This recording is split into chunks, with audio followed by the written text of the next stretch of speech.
با مقصد پیشگیری ظهورات نامطلوب جهانی معاصر تروریسم، پیشگیری شامل‌شوی جوانان به هر گونه حزب و حرکت‌های غیر قانونی، جلب جوانان به کارهای آبادکاری و سازندگی و تامین نمودن ثبات و امنیت شهروندان در جماعت دهاتی به نام رودکی ناحیه واسع با اشتراک دایره وسیع ساکنان، جوانان، زیاییان، شخصان روزگار دیده و آخری سودمند دایر گردید.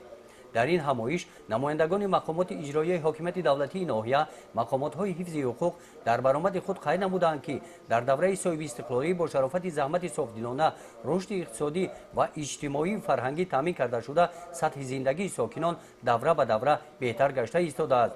لیکن حادثه های سالهای اخیر و از جهان معاصر تروریسم و اکستریمیسم ما را به طرف گذاشته نمیتواند.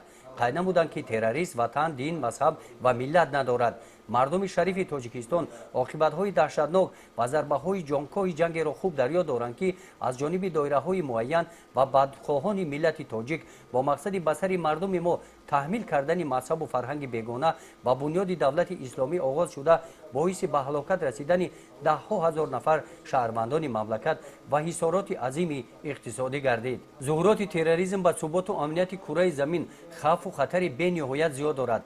از تقدیر دولت‌های لیبیا، عراق، سوریه مثال‌ها آورده شدند. متاسفانه با گمراهی بعضی از جوانان آنها در مناقشه‌های مسلحانه این کشورها جلب کرده شدند.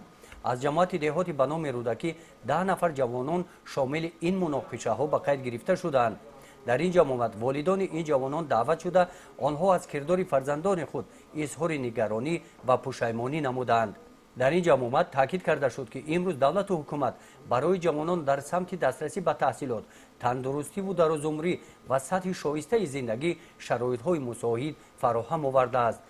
از چنین امکانیت‌ها جوانان باید استفاده نموده خودشناس و وطن دوست باشند، در روحیه انسان‌پروری تربیت یافته، زیرک و هوشیار باشند.